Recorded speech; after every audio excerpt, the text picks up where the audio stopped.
እግዚአብሔር ዝተመስገነ ይሁን ክብርና አምላክና ይሁን ናብ ቃል አምላክን ሐልፊና ኢየሱስ ክርስቶስ ጎይታዩ ኢየሱስ ጎይታዩ አብዘን ዘሐለፋ ክልተ ሰናብቲ ካብ መዝሙረ ዳዊት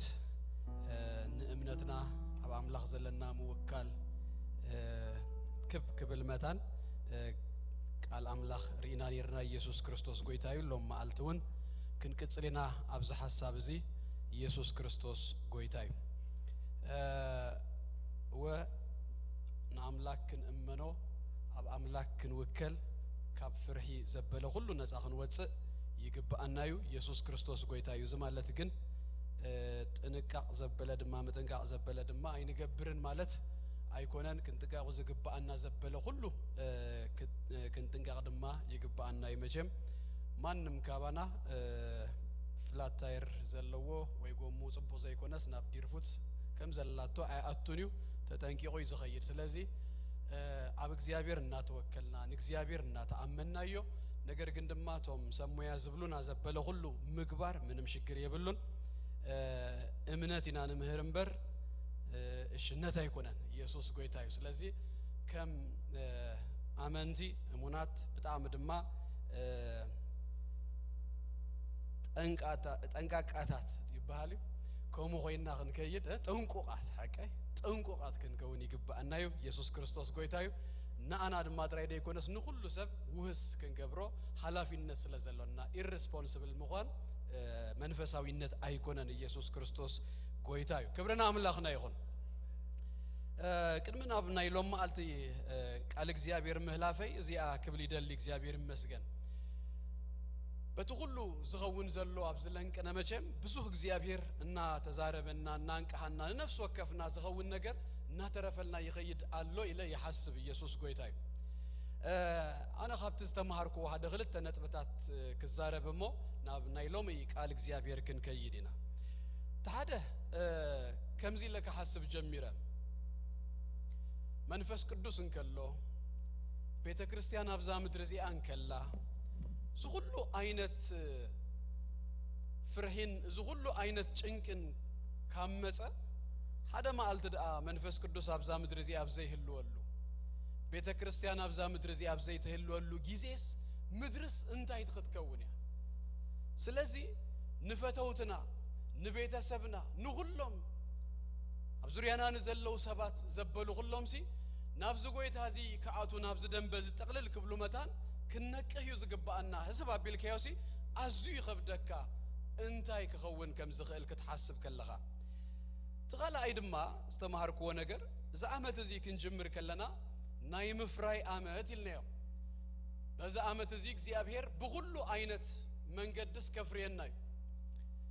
ዋ እንታይ ይድኸውን ደሎ ኢለ ድማ ምልስ ኢለ በዛ አባዚ ሐሲበ ጸልየ ክሪ ከለኹ ሐስብ ከለኹ ግን ዝመጸን ነገር እዚ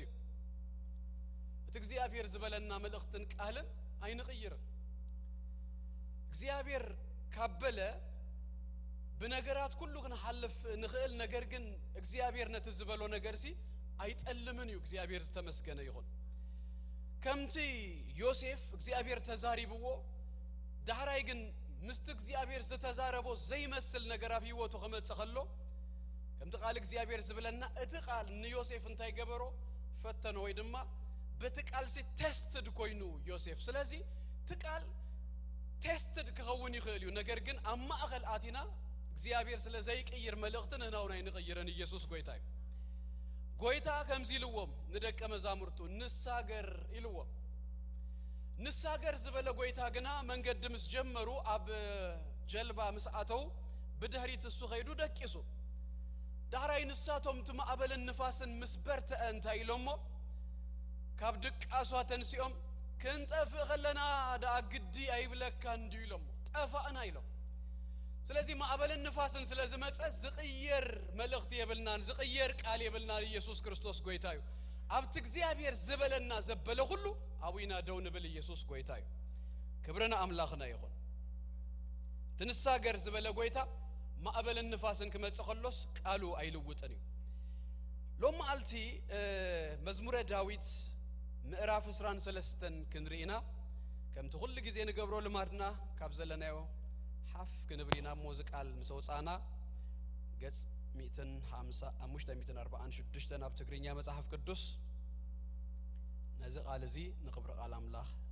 ሓፊልና ካብ ዘለናዮ ክነንብቦ ኢና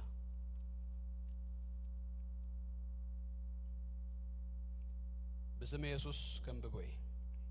እግዚአብሔር ጓሳዬ እዩ ዝጎለኒ የብለይን ኣብ ልሙእ ሸኻ የውእለኒ ናብ ዝዓርፈሉ ማይ ይመርሃኒ ንሱ ንነፍሰይ የህድኣ ምእንቲ ስሙ ኢሉ በመንገድ ጽድቂ ይመርሃኒ በትርኻን ምርኩስካን የጸናናአኒዩ ንስኻ ምሳይኻሞ ብርባርባ ድነሞት እኳ እንተ ኸድኩ ክፉ አይፈርህኒ ንስኻ ኣብ ቅድሚ ገጽ ላእተይ ማዕዲ ተሰርአለይ ንርእሰይ ብዘይቲ ትለኽዮ ጽውይ ይንጅርብባሎ በሐቂ ሳህልን ምህረትን በሁሉ እድመይ ክስባኒን አቤት እግዚአብሔር ከአ ንዘል ዓለም ክነብሬ ኩላትና ንጸልይ ሐጢር ጸሎት ናይ ዘላለም አምላክ ቅዱስ እግዚአብሔር በጎይታ በክርስቶስ ኢየሱስ ስም ደግምና ነመስግነካለና ስለ ምህረት ካን ጸጋኻን ስለ ተሁሉ ሰናይነት ካ እግዚአብሔር ስለ ሳህለኻ ክብርን ህበካለና በስም ኢየሱስ ክርስቶስ ስጅድማ ወአምላኽ ንቅዱስ ቃልካ እግዚአብሔር አቦ ቆሬስካ ክትበና ክትመግበና ክትዛረበና በሽም ኢየሱስ ክርስቶስ በቃልካ እግዚአብሔር አቦን ህይወትና ክትመልኦ ንልምነካ አሎና የእንትና ክትከፍት እግዚአብሔር አቦ በብርሃንካ ብርሃን ክንርኢ መታን ንልምን ካብ ቃልካ ተአምራት ክንርኢ ሲጎይታ በሽም ኢየሱስ ክርስቶስ የእንትና ኸፈተልና ዝቃል እዚ እግዚአብሔር አቦ ጸጋ ተመሊኡ በመንፈስ ቅዱስ ናብ ነፍስ ወከፍና ስለዝመጽ 33 ሚእት ድማ ህይወትና ስለዝፈሪ ነመስግነካለና ናይ ዝዛረ ባሪያኻውን እግዚአብሔር ክድግፈኒ ተአብልበይ ዘቀመጥ ካዮ ጥራይ እግዚአብሔር አቦ ከይወሰኩን ከይግደልኩን ከሕልፍ ክትረድአኒ በኢየሱስ ክርስቶስ ስም እልምነካለሁ ጎይታ ንቃልካ ከም ቃልካ ጌርና ነፍስ ወከፍና ድማ ስለነቀበሎ ንህይወትና ድማ ስለዘልውጠልና ነመስግነካለና በስም ጎይታ ኢየሱስ አሜን ጎይታ ባርኩም ኮፈሉ እግዚአብሔር ይመስገን ዘሐለፈ ክልተ ሰናበቲ ክልተ መዝሙራት ሪና መዝሙር 46 ዘሐለፈ ሰንበት ድማ መዝሙር 27 ሎም ድማ ናብ መዝሙር 23 መጽናለና መዝሙር 23 ካብ መጽሐፍ ቅዱስ ካብ ዘለው ምዕራፋት እታ አዚያ ምናልባት ፌመስ ምዕራፍ ህብብቲ ምዕራፍ ክትከውን ትኽእል ያ ብዙ ሰብ ዝፈልጦ ክፍሊ ናይ መጽሐፍ ቅዱስ አሎ ማቴዎስ 6 ሉቃስ 11 ዘሎ ዝናይ ጎይታ ጸሎት ተባሂሉ ድፍለጥ አቦና በሰማይ ተነብር ዝብል ዋላ አቤናይ ክፍሊ ከም ዘላ ዘይፈልጥ ሰቡን ከም ምፍላጥ ይፈልጦይ ብዙ ሰብ ድፈልጦ ክፍሊ ግን እታ ጸሎት በሙሉ ምዕራፍ አይኮነትን ክፋል ናይት ምዕራፋት ያ ዘላ ማለት እዩ በጥቅስ ደረጃ ድማታ አዚያ ፍልጥ ጥቅሲ ዮሐንስ ወንጌል ምዕራፍ 3 ቁጥር 16 ዘላ በምዕራፍ ደረጃ ኸመጽኸሎ ግን መዝሙር 23 ብዙ ሰብ ዝፈልጦ ብዙ ሰብ በቃሉ ዝብሎ ብዙ ጊዜ ንደጋግማን ንጠቅሳን ምዕራፍ ያ መዝሙር 23 በጣም ብዙ ተወቀቡ ቃላት ጌሩ ዳዊት በዘገርም መንገዲ ዝጸለዮ ወይ ድማ ዝዘመሮ መዝሙር እዩ መዝሙር 23 ገና ከጅምር ከሎ እግዚአብሔር እንታይ ይብሎ ጓሳዬ እዩ ዝጎለኒ የብለይን ይሉ ዳዊት ምስ እግዚአብሔር ንዘለው ርክብ በመንታ አይነት መንገድ ይገልጾሎ ጓሳን አባጊን ዳዊት ባዕሉ ድማ ጓሳ ስለዝነበረ ናይ ጉስነት ነገር ናይ አባጊ ነገር ጽቡቅ ጌሩ ስለዝፈልጥ ዳዊት ምስ እግዚአብሔር ዘለው ርክብ በጓሳን በአባጊን መስሉ ነዝ መዝሙር እዚ ዘሚሩልና ኢየሱስ ክርስቶስ ጎይታዩ ደቅ እስራኤል ኩላቶም ናብ ግብጽ መስመጹ ጓሶት ተባሂሎም እዮም ሙሴውና 40 ዓመታት ደአክል ናይ ዩቶር ናይ ሐሙኡ አባጊ ጓሲዩ በአብዩ ድማ ጎይታና ኢየሱስ ክርስቶስ አብዩ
أبلنا كنريانينا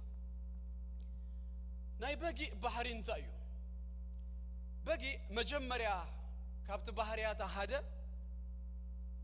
كل جزء مراهي يدليا انتهي مالتي كلبي ويرقبي تقلك هبجز أخيدان دحرت أفئة نبجز أنا مملا سايتشجرني دخونا قلبي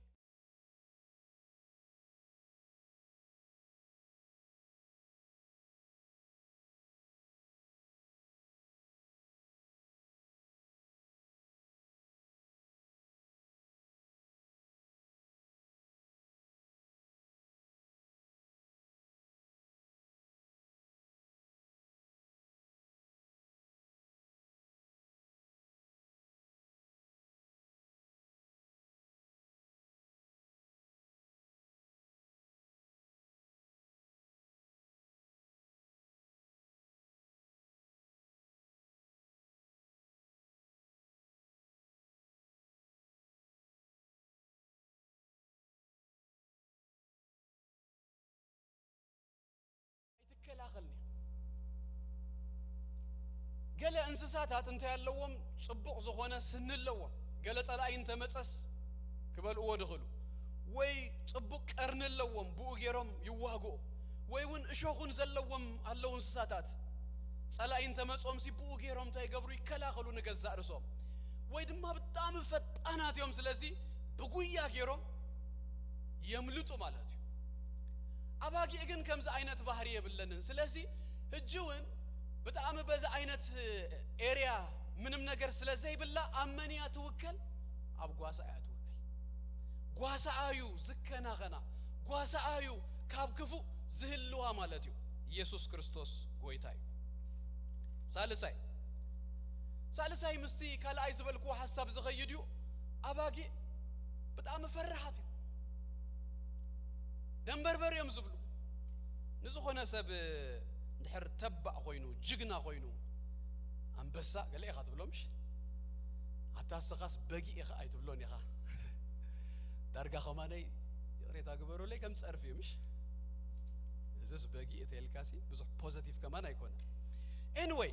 سلازي أباقي إسي فرحات يوم جن أبا يوناتهم تمكحت زلو أبقواسه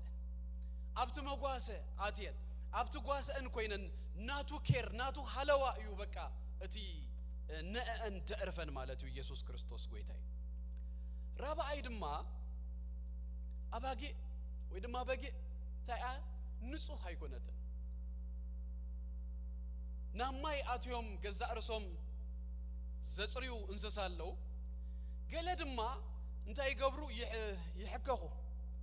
كتريو متى نجزاء رسوم قلدما كملام بملاسا جيراس نجزاء رسان تاي تقبرو تسريو إنا لاحست بقى تسريو بقي جن كمواي تقبرنيا نمسرهاي زي تخيل even نمسرهايون أبغاسا depend دقبرت انسسا ننا بقويتانا يسوع كريستوس بدم قويتانا يسوع كريستوس تحاس ابنا نتقرينا نابت هبرت ناي أملاخنا دعاتنا معلتاون كنبر كلنا مزراي ناي قويتانا مزراي ناي زقاسانا زدلينا فطرتنا يسوع كريستوس قويتاي قالون ببغزيون تاي قبرنا يحصبنا يصرينا سلازي تقواسايونا صري زنبرنا كالدما حموشاي بقي مغبا بالا تركب انسساون ايكونت زمرها يدليا كم تقل قال بقى حويراب قال دهيبا قوصل قال ايتمصليا نابتلمو شيخا دهرايون كنمصوينا اتي غواسايونا مرحه زاتوان زمرها نمبر بعلات مغبس ايتركبنيا مسود ما زخيد شادو شاي اباغي كمزي قلقلطيفو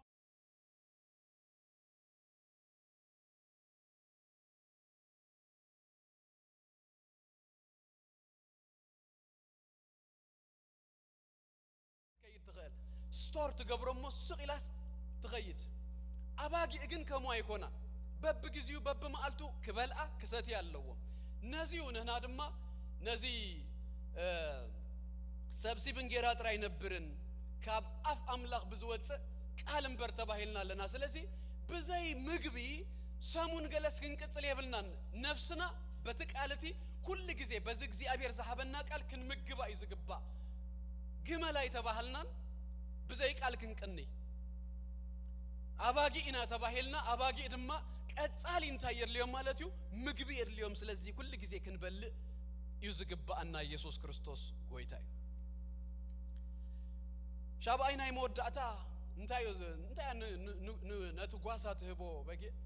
ተጨጉራ አይምሽ በቃ በብትዝ ተወሰነ ጊዜ ቆሪጹ ይወስዱ ዳራዩን ክንመለሶይና በጌ ናይቱ ጓሳ አያ እትዘለዋ ነገር ሲ ንኡ ያተው ናቱ ያበቅ ዘለዋ ጽቡቅ ዘለዋ ናታ ነገር ሲ ነቱ ጓሳ አዩ ኢየሱስ ክርስቶስ ጎይታይ ህራይ እጅናብቲ ቁጥር 1 ክንጀምር ሞኽን ከይድም ባር ዳዊት ገና ከጀምር ከሎ አብ ቁጥር 1 ንግዚአብሔር እንታይልዎ ጓሳዬ ይሉ እግዚአብሔር ጓሳዬ እዩ ኦኬ ዳዊት ብዛባ 1 ጓሳ ሰይሉ አይኮነን ዝዛረብ ዘሎም ባር ብዛባ ናይገዛ እርሱ ጓሳ ይዝዛረብ ዘሎ ጓሳዬ እታ የይ ትብል ትግርኛ መቼም ናቱ ጌራቶላምሽ አያም ሶሪ ማይ ትብልሲ ማይ ሼፐርድ ናቱ ጌራቶላ ቻርልስ ስፐርጀን ድባል ናይ አምላኽ ሰብ እንታይሉ the sweetest verse ታዘጣ አመት verse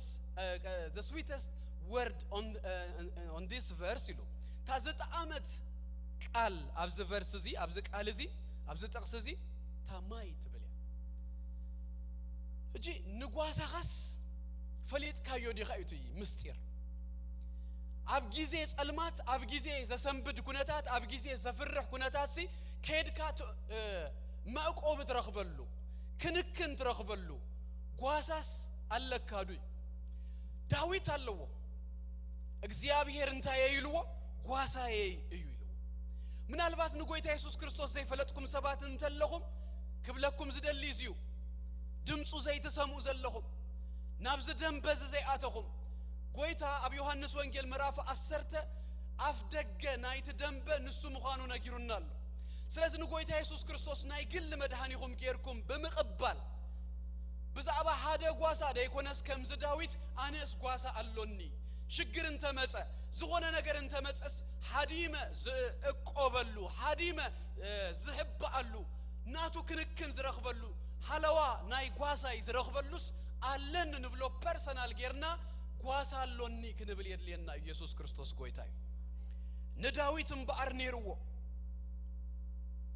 በጊ ካለ ድማ አንቶዩን ጠቂሰ የሆነ የረቁርብ ምዛ ሐሳብ እዚ ትኸይድ እንታያ ናይ ዋይልድ አኒማል ናይ መሮር እንስሳ ይኮነተን ናይ ገዛያ እንታይ ማለት እዩ ዋና አለዋ ስለዚህ ዳዊት አነ ዋና አለኒ ጓሳ አሎኒ ንሱ ጓሳዬ እዩ ይዝብል ዘሎ ስለዚህ ተህቶሎም አልቲ ዋና ለካዶ ዋና ለክዲዩ ናይቲ ህያዋይ ጓሳስ ኮይንካ ዲኻ ሱድማ በምርጫ ካዩ ሱድማ ህይወትካ በመሃቢዩ ስለዚህ ሎም አልቲ ንጎይታ ኢየሱስ ክርስቶስ ናይ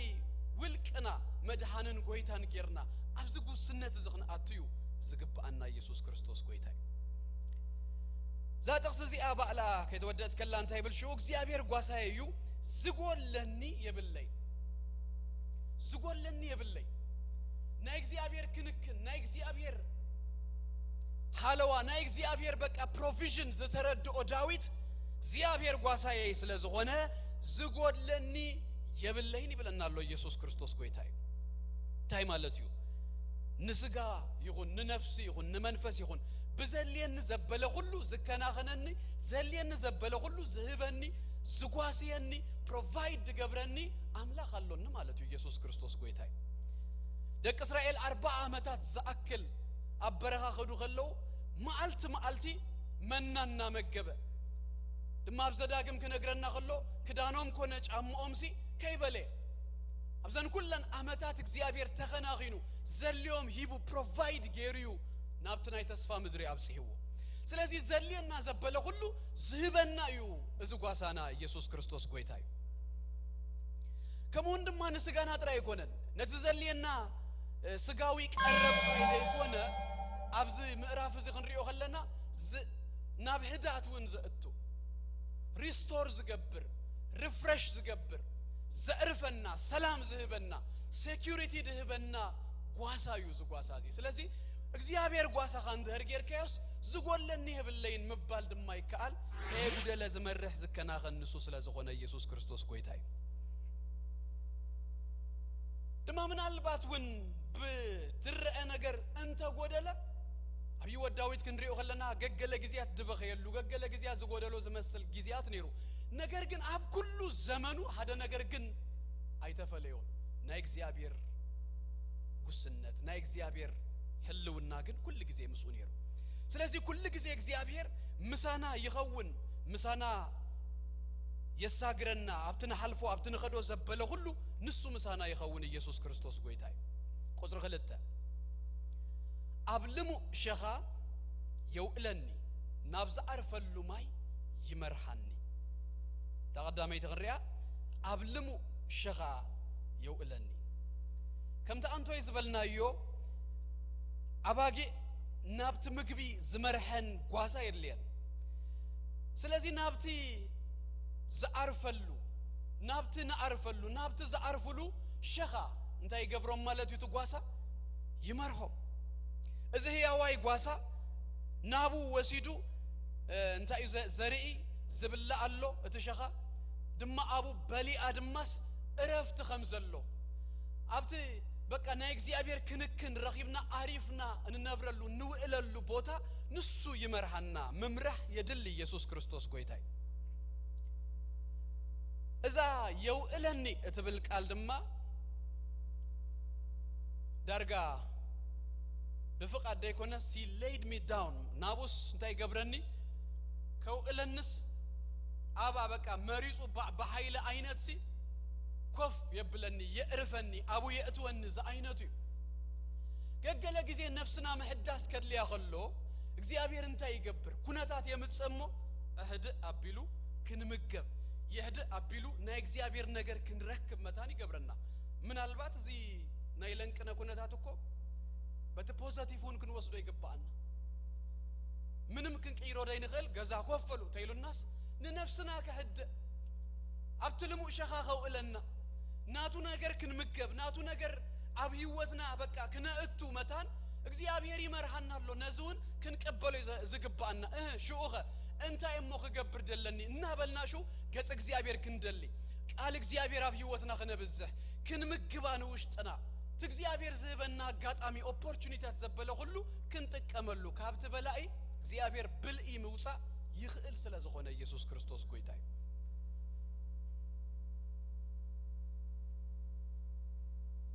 ናብዛ አርፈሉ ማይ ይመርሃኒ ገለ መንገድታት አደገኛ ስለዝኾኑ ናይቲ ጓሳ መሪህነት የድልዮ ናብትና አርፈሉ ማይ ድማሱ እንታይ ገብረና ማለትዩ ይወስደና ይመርሃና ናአርፈሉ ማይ ይተባሂሉ ደሎ አብዝ ክፍል እዚ ማይ በእንግሊሽ ድማ ክሪዮ ከለና ስቲል ዋተር ማለት ደው ዝበለ ዘአረፈ ማይ ገለና ያባጊ ባህር እንታዩ ካብ ወሐዚ ሲሉ በኃይል በፍላይ ዝኸይድ ማይ ካቡ አይተሰተን ያማይ አባጊ ካብ እንድሰትያ ካብቲ ርግ ዝበለ ኮፍ ዝበለ ማይ ደው ዝበለ ማይ ካቡ እንድሰትያ ስለዚህ ትንፉ ጓሳ እንታይ ይዝገብር እትማይ በኃይል ዝመጽ እንድሕር ኮይኑ አባጊ እናቱ አይሰትያኔን ማይ ይፈርሐየን አክቹአሊ በባህሪየን አባጊ ከምዚ አብት ጨጉረን ማይ ሂዙ ዳህራይ ድጥሕላ ድወስደን ይዝመስለን ስለዚህ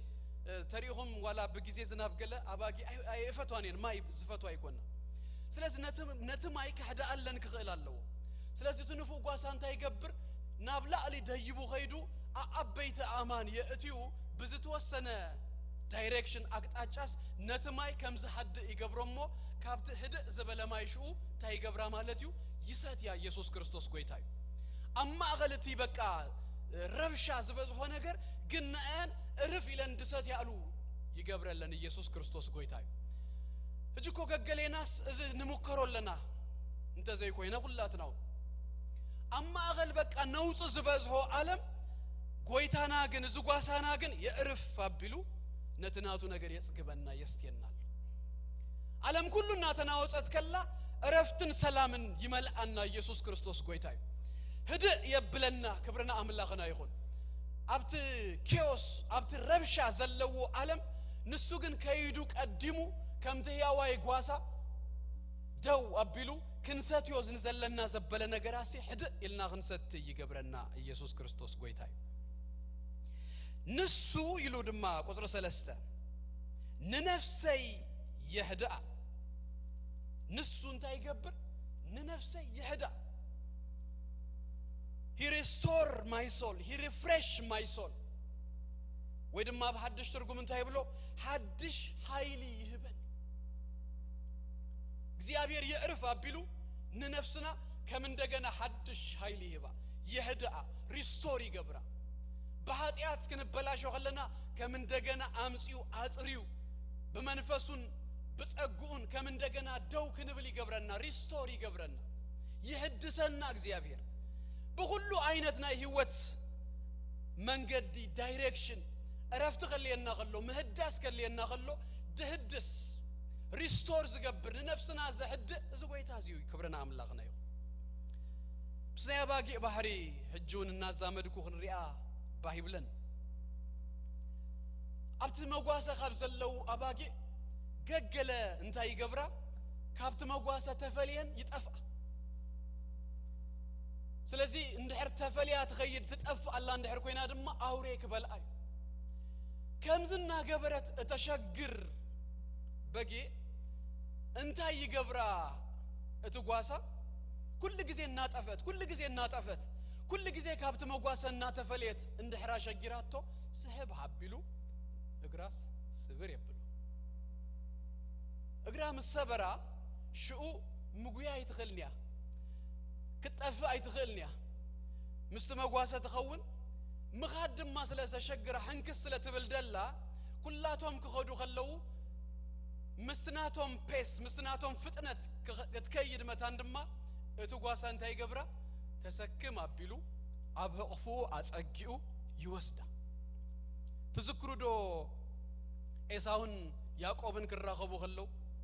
دهراي من قد خدو خلو إساون تايلو نغيري لو بكا بفتنة كخيد مسدلي ياقوب قنونو ህፃናት አለው ዘሐመም አለው ናታይ ክንክን ዘልየን አለው ስለዚህ እነዚኦም ብናቶም ፍጥነት የዘኸይ ደሃን ስኻኪድ አነስ ምስኦም ብናቶም ዝጉምቲ የዘኸይድ ይሉ ስለዚህ ትህያዋይ ጓሳ እንታይ ዝገብር ምስታ ዝፈጠነት አይኮነን ዝፈጠን ንሁሎም ይህደ አቢሉ ታይገብር ምስታ ዝተሰብረት እጂ ምስታ ሕጅ ተሐከም ደላ ነአ ተሰኪሙ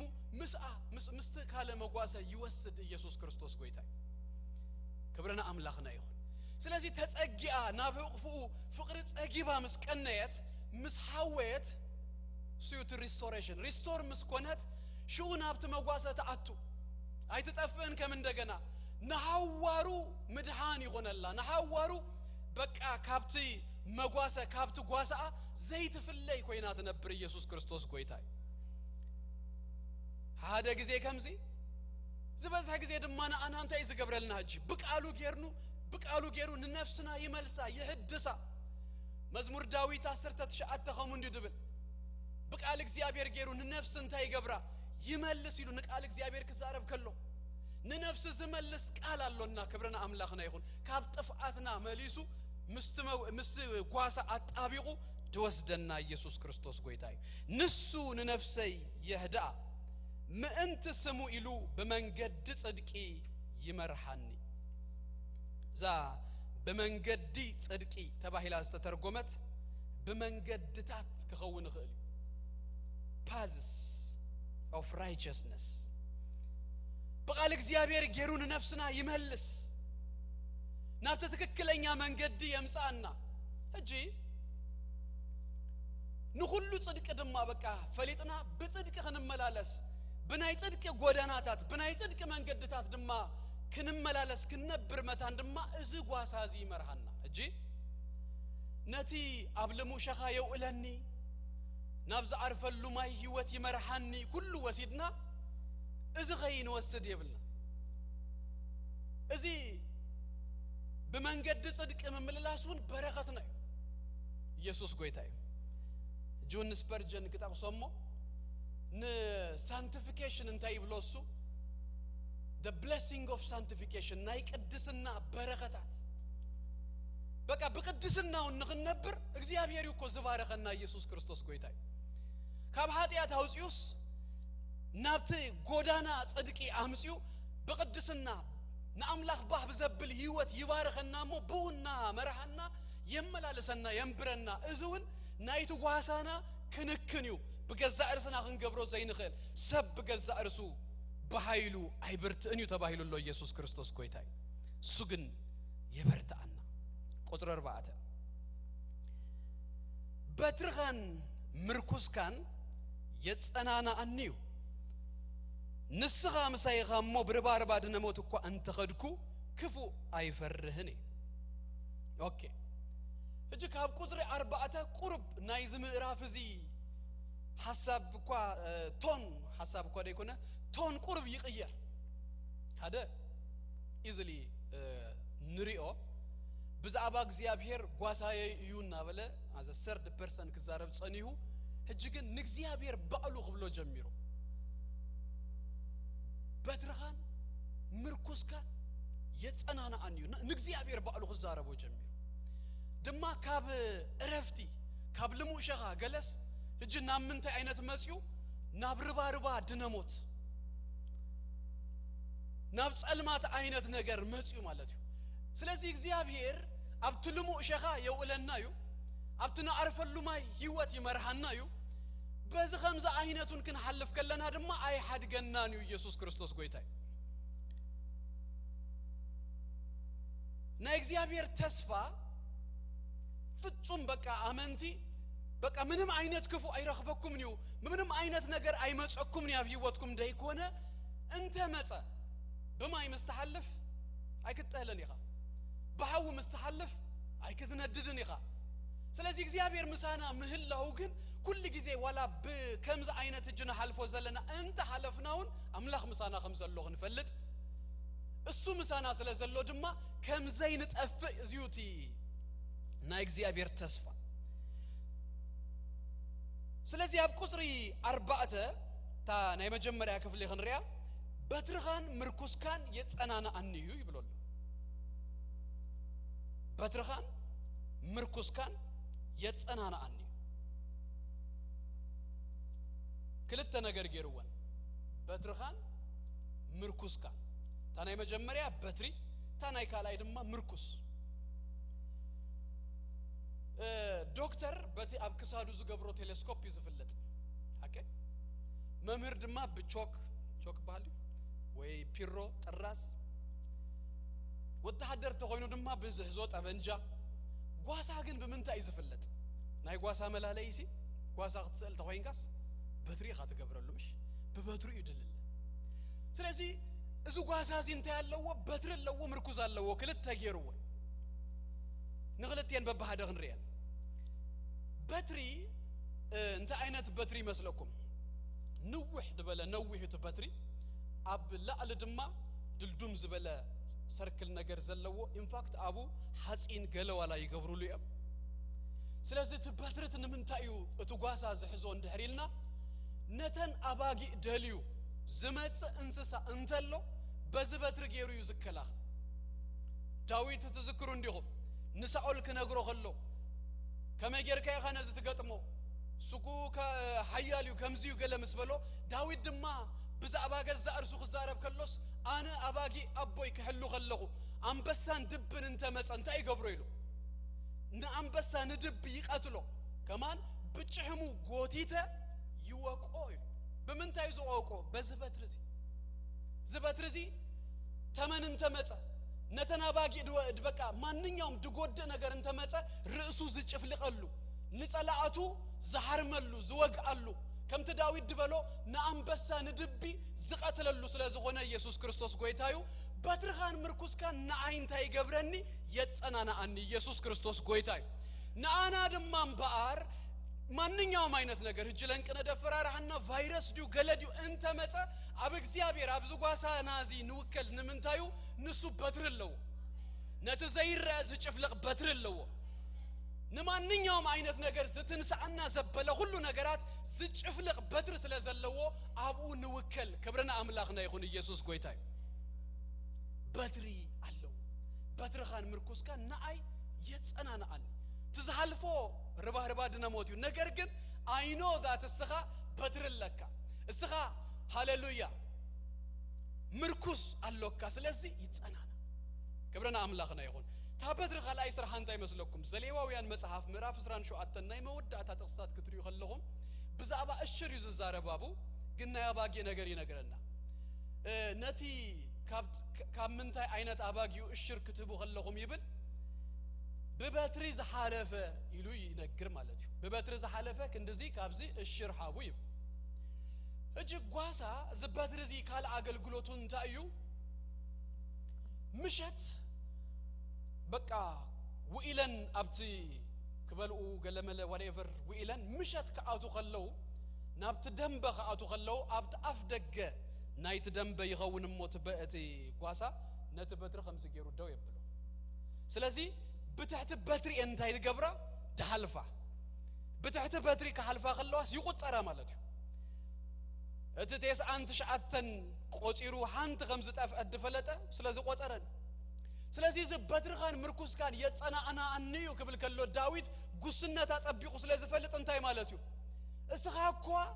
كسا كندو تطنققليخا اتينا يا تخونسي تقوترن تفقدنيخا كير تغبريخا بزابا ኢየሱስ ክርስቶስ ጎይታይ ና እግዚአብሔር ክንክን ናአና መጸናኒ ኢናዩ ክብረና አምላኽና ይሁን ብዙ ጊዜ ደስት ብለን ተቀሰላ ደጋጊ መዝብላ በዛባ ና እግዚአብሔር ክንክን ና እግዚአብሔር ኬር ከሐሰብ ከለው መጽሐፍ ቅዱስ ክንግረና ሁሉስ ጫጉር ርእስና ከማን ስንታ ይብለና ፍቁዳት ስለዚህ ሎምንጎስ ጫጉርና ከን ምሽጥ ከሎና ገለን ተወደቀስ ማይነስ እሰን ጌሩስ እግዚአብሔር ከሳከንዱ ይፈልጣል ስለዚህ ዝባትርዚ ዘጸናን እንታይ ማለት እዩ ባይ ብሽመይ ናአይ ተፈልጠኒኻ ከምዝ ሶልካ ቀትር ክትጓስ የነው ኢልካ ጥራይ ደይኮነስ ቆጪርካ ፈቂድካ ተእትወኒኻ ብዛባይ ግዲ ይብለካ እዩ ማለት እዩ ክብረና አምላኽና ይሁን ኢየሱስ ጎይታዩ ቀትሪ ንጸላአቱ ይጭፍልቀሉ ምሸት ድማ ቆጪሩ ይእትወሉ ተጓሳ ክብረና አምላኽና ይሁን ምርኩስ ድማ ይብሎ ትምርኩስ ከምዚ አይነት ክስታይ ዘለዎ በትሪ ትምርኩዝ ማለት እዩ ትምርኩዝ ከንምንታ ይደጠቅም ተይልና ትጓሳ እና መርሐን ከወስደን ከሎ አብተ መንገድ እሾህ ገለ ነገር ከጋጠም ከሎ በዝምርኩዝ ዝጌሪዩ ካብተ መንገድ እንታይ ዝገብሮ ዘአልዮ ንውሕድ በለዩ በዝጌሩ አጽሪ ይብለለን ኢየሱስ ክርስቶስ ጎይታዩ ጓሳና እኮ ቀድሜና እና ሐለፈ እሾህ ዘበለኻ መንገድና እና ጸራረገ ዘኸይዱ ኢየሱስ ክርስቶስ ጎይታዩ ዛይነት ጓሳ ይዘለና እግዚአብሔር ጓሳና ይሁንብል ከለና ካም መንገድና እሾህና ጸራረገ ዝመርሐና ኢየሱስ ጎይታዩ ድማ ከኸዱ ከለው ካብተ መንገድ ሸተት ኢላ ዝወደቀት በጊ እንድሕር አላን ተኾይና በዚ በትሪ ገይሩ እንታይ በዚ ብርኩዝ ገይሩ እንታይ ዝገብራ ካብቲ አትያቶ ዘላ ገደል ዲው ገለስ ጎቲቱ ዘውጻ ናብገለን ተወደቅና ናብገለ ሸተትልና እንተኸድና እግዚአብሔር በቃሉ ገይሩ እንታይ ገብረና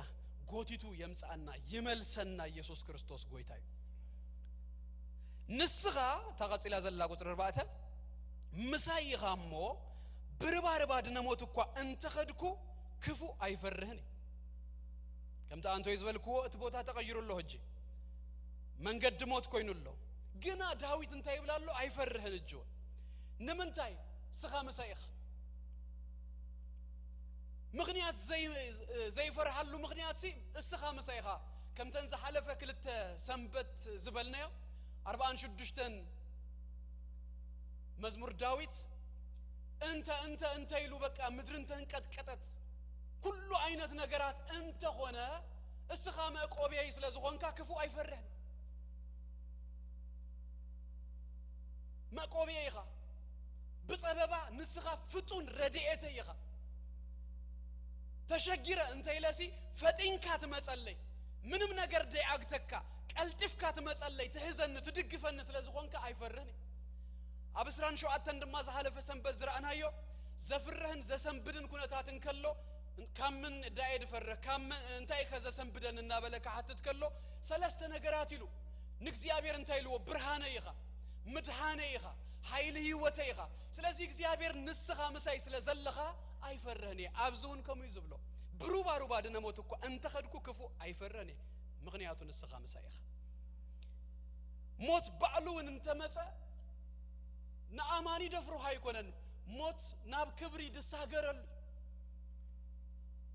ኢየሱስ ጎይታይ ስለዚህ ስኻ መሳይ አለኻ እጅ መሳይ አለኻ ንዘላለም መሳይ ክትከውን ይኻ ምንም ዘፍረህ ነገር የብለይ أبزي أجمرنا أتانجرنا أبزي أتودعنا يكونتن سخناي زلعالمي يخا يسوع كريستوس قويتاي سلازي أي فرهني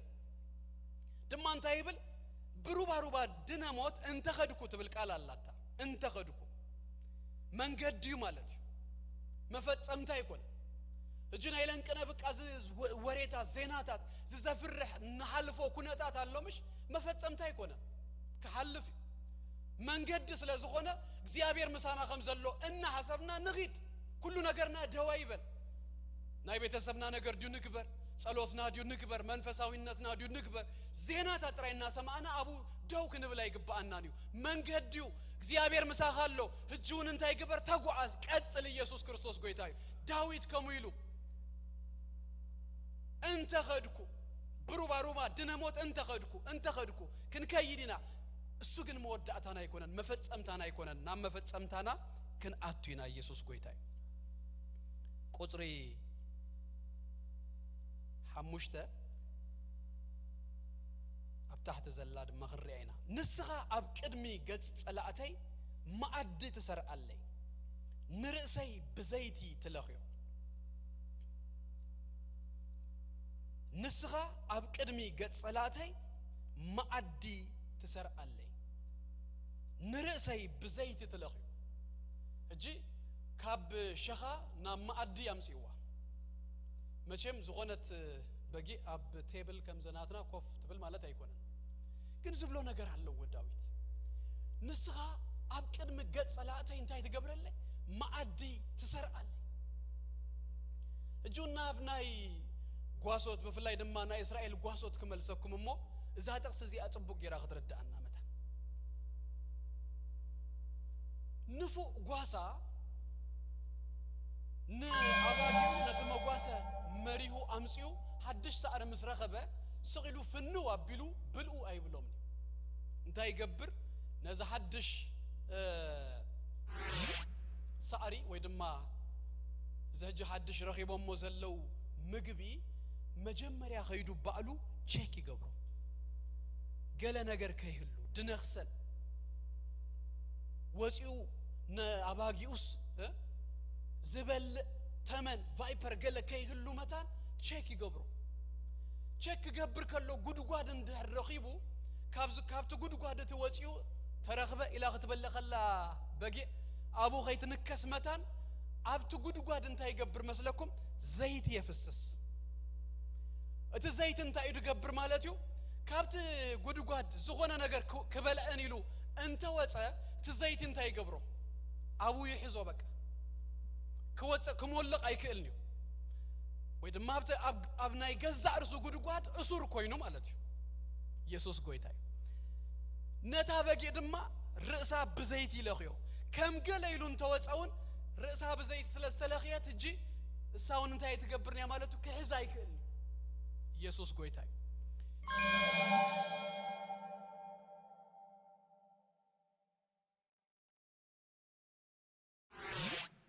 قبرنا يسوس قويتاي نصلاينا اسيرو كم زي رخبنا غيرو نانا كن زيت لخيو اما عدو كف يبلنا يسوس كريستوس قويتاي دسنا بلوخ وطنا دسنا بلوخ بلعنا ابزوريانا بقى النازورنا نجر كن كم زي رخبنا غيرو አምላክና ይህልወና ኢየሱስ ጎይታ ስለዚህ አብ ቅድም ገጽ ጸላታይ ማዕድ ተሰርአለይ እና ረአዩ ሰኻተ ጽግበን ኢየሱስ ጎይታ ጽዋይ ኢሉ ድማ ይጅርብ ባለው በዘይት ተለኸሉ ጽዋይ ድማ እንታይ ይገብራሉ ቁጥር 5 ተታናይ መወዳታ ማለት ይጅርብ ባለው እጁና በናይ ጓሳ ነገር ከመልሰኩም ጉስነት ስለተጻፈ ወሐዚ አብዘይ ብሉ ማይ ካበዩ ድህበን ሓደ ጓሳ ናባጊው ጉርጓድ ካብ ጉርጓድ ይኾት ወይ ዝተኾአተ ጉርጓድ እንተሎ ካብቱ ጉርጓድ እናውፀአ يفسسلن ساتن دم يساتيا كم زناي امن زمسل شهانلو ابو انت يقبر ناوص خابتي كابتي غدغاد نابو يفسسلن هذا 100 اباغي زلو كموندا غبره كستين كلت ساعات يوسدل اجي ازيو دخامو زي صبصب بتام هياوي زخونه غواس انت يقبر ننشتا يكون اندهبل نتي امني كمال علوم كلوسي ينجرب بلو كساعتات خدو عيد اليوم نيو مليو كساع زفسس يقبر اللهم يسوس كريستوس قويتايو انجربيبو يتقبوم كبرنا املاخنا يكون املاخنا كمو كو يدقبر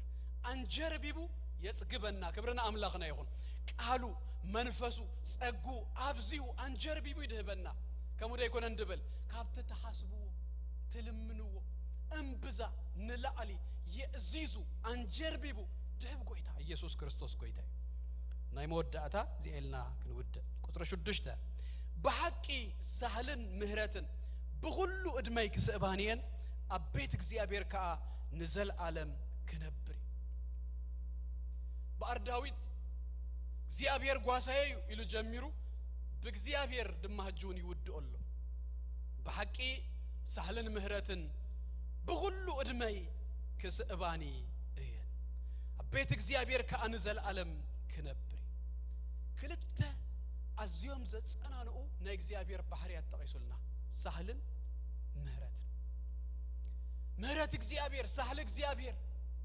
بدحرينا كم زمت እግዚአብሔር ይقدملنا ጥራ ይኮነን እግዚአብሔር ድማ بدحرينا ሆይኑን ንድህሪት ከይንብል ከይንምለስ بمهرتون بسهلون يدقفو ابيت እግዚአብሔር ዘንብረና ኢየሱስ ክርስቶስ ጎይታይ ጥዊን ተበልኩ ንድህሪት ሲ مهرت يزلو زدقفني سهل يزلو ኢየሱስ ክርስቶስ ጎይታይ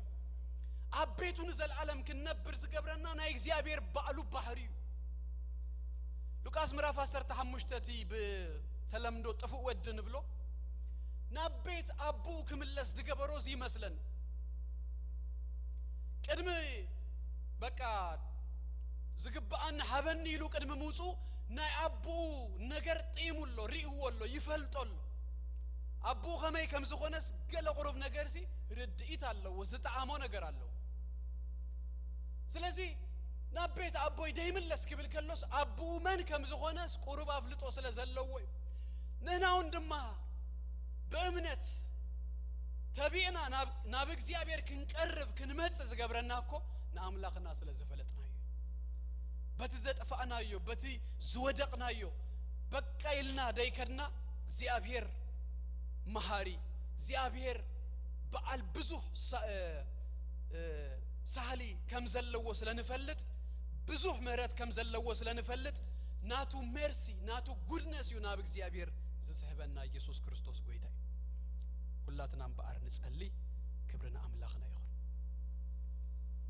እግዚአብሔር ጓሳዬዩ ዝጎድለኒ የብለይ አብልሙ ሸኻ የውለኒ ናብዛ አርፈሉ ማይ ይመርሐኒ ንሱ ንነፍሴ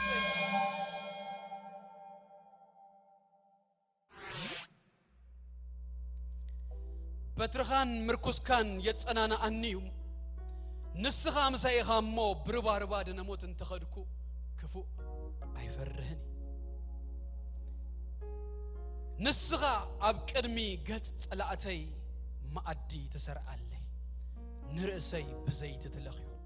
ጽውዐይ ይንጅርብባሎ በሐቂ ሳህልን ምህረትን በሁሉ እድሜይ ክስባኒን ቤት እግዚአብሔር ከአ ንዘላለም ክነብሪ كلاتنا خاب زلنا يتسينا حصير ጸሎት ጸሊና خنودينا ኢየሱስ ክርስቶስ ጎይታ ሃሌሉያ ሃሌሉያ አሜን እግዚአብሔር ጓሳዬ ዝጎድለኒ የለ አብዝኸትኩ ኸይደ እሳዩ ዘላለም እግዚአብሔር ጓሳዬ ዝጎድለኒ የለ አብዝኸትኩ ኸይደ እሳዩ ዘላለም እግዚአብሔር ጓሳዬ ዝጎድለኒ የለ አብዝኸትኩ ኸይደ እሳዩ ዘላለም ከም ዝናትካ ገይሩ ዝሓሊ አይረኹን ኣነስ አይረኹን ከም ዝናትካ ገይሩ ዝጥንቀቕ አይረኹን ኣነስ አይረኹን እስምካ ክባርኾይ ኣነስ ኩሉ ግዜ ኢየሱሰይ እንተ ዘመርኩልካዮ ዓርፉለይ እስምካ ክባርኾይ ኣነስ ኩሉ ግዜ ኢየሱሰይ እንተ ዘመርኩልካዮ እስኪን መወዳታ እግዚአብሔር ጓሳዬ ዝጎድለኒ የለ አብዝኸትኩ ኸይደ እሳዩ ዘላለም እግዚአብሔር ጓሳዬ ዝጎድለኒ የለ አብዝኸትኩ ኸይደ እሳዩ ዘላለም ከም ዝናትካ ገይሩ ዝሓሊ አይረኹን ኣነስ አይረኹን ከም ዝናትካ ገይሩ ዝጥንቀቕ አይረኹን ኣነስ አይረኹን እስምካ ክባርኾይ ኣነስ ኩሉ ግዜ ኢየሱሰይ እንተ ዘመርኩልካዮ ዓርፉለይ ሃሌሉያ ሃሌሉያ ነመስግኖን መወዳታ በዛርዝና ቃላት ነዚ ጎይታ ዘነኽብሮ እግዚአብሔር ይባረክ ምትእመማና ሃሌሉያ አቡ ሞካልና እስኪ ንንገሮ እግዚአብሔር ይባረክ ስኻ ጓሳዬ ይኻ ሃሌሉያ ሃሌሉያ ናብዝ ዓርፈሉ ማይ ትመርሓኒ لمؤشخا أتوئلن هاللويا بروبا روبا دنموت እኳ أنت خدك كفو أي فرهني نسخا مسائخا هاللويا بترخان مركوس كان يتسنانا أنيو بويتا هاللويا هاللويا هاللويا هاللويا أبكدمي قد تلعتي ما أدت سرع لي نرسي نسخا بزيت تلاخيو صوي ينجرب بالله هاللويا بحكي سهلا مهرة هاللويا بغلو ادمي كسباني بيت كادما نزل عالم كنبري قويتا سمكا يبار زيابير املاخنا نابونان بقويتا بكريستوس يسوس سم دقيمنا نمسكنا كالونا كبر خلو بشم يسوس كريستوس تتقليلونا أخا يخون زيابير املاخ سلحا لواخا سلقو السنتك بزدن بز سلازأتخنا بزقو السنة تزي سلازأتخنا سلازأرفكنا ويتانا مسكنك ألونا بشم ኢየሱስ ክርስቶስ እግዚአብሔር አቦ ስለ ሁሉ ሐለዋኻ ስለ ሁሉ ክንክንካ ነመስግነካለና አሜን ብንኸዶ ዘበለ ሁሉ ንስኻ መሳና ስለ ዘሎኻ ተመስገን አሜን ጎይታ ነህናውን ከም ዳዊት እግዚአብሔር ጓሳየዩ ዝጎለኒ የበለኝ አብዛ አርፈሉ ማይ ይመርሃኒ አብልሙ ሸኻ የውእለኒ ክንብል ስለ ዘበቃና ጎይታ ነመስግነካለና ብሩባሩ ባድነ ሞት እንኳን ተኸድኩ ክፉ አይፈርህኔ ክንብል ስለ ዝኻልና ጎይታ ነመስግነካለና አሜን በትርኻን ምርኩስካን ስለ ዘጸናናና ጎይታ ነመስግነካለና አሜን ንጸላይ ንስኻ ቀድምካ ስለ ትጨፍለቀልና ስምካ ይባረኽ አሜን ንርሱ ንስኻ ስለ ትጨፍለቀልና ጎይታ ስምካ ይባረኽ አሜን ናአና ገና እግዚአብሔር አቦ ተፈልጠና አድቂካ ተፈልጠና ጽቡቅ የርካ እግዚአብሔር አቦ ተፈልጠና ትከናኸነና ተሐልየልና አምላኽና ንስኻ ናአኻ ስለ ዘረኸብና ስምካ ይባረኽ ካብ ነፍስና ጎይታ ነመስግነካለና አሜን ጎይታ ንኹሉ እግዚአብሔር አቦ ህዝብኻ ንኹሎም ቅዱሳን በኸምዚ ዓይነት ምክነኻን ስለ ትከናኸኖም ይመስግነካለሁ አሜን ጎይታ ስምካ ይባረኽ አሜን በዘማልታት ድማ እግዚአብሔር አቦ ሰላምና ኸበዝሕ ሐለዋኻ ኸበዝሕ በደምካ ስለ ተሽፍነና ጎይታ ነመስግነካለና አሜን ንኹሉ እግዚአብሔር ዓለም ካብ ፍርሕን ካብ ጭንቅን ክትገላግሎ በኢየሱስ ክርስቶስ ስም ደጊምና ንጽልያለና ንነብረላ ከተማ ካልጋሪ ስለ ካናዳ ንጽልያለና እግዚአብሔር አቦ በኢየሱስ ክርስቶስ ስም እግዚአብሔር አቦ ካብ ኩሉ ክፉ እግዚአብሔር ክትክልላ ነዛ ከተማ ነዛ ሀገር እዚኣ በኢየሱስ ክርስቶስ ስም ጸለና አሜን ጎይታ በቃ ክትብል ስለቶም ህሩያትካ ክትብል እግዚአብሔር አቦ ዘን ማልታት ክታጸረን በኢየሱስ ክርስቶስ ስም ንልምነካለና አሜን በሁሉ ድማ ክንሐልፍ ከለና ከም ትዝግባእ ጌርና እግዚአብሔር አቦ ምሳኻ ክንመላለስ ምሳኻ ክንጓዓዝ ገጽካ ክንደሊ ንነፍስ ወከፍና ደግፈና በሽም ኢየሱስ ክርስቶስ አሜን እግዚአብሔር ይባርኩም ጸጉ ይብዛልኩም ሰላሙ ይሃብኩም አሜን አብተኸድዎ ዘበለ ሁሉ እግዚአብሔር ይቀድመልኩም አሜን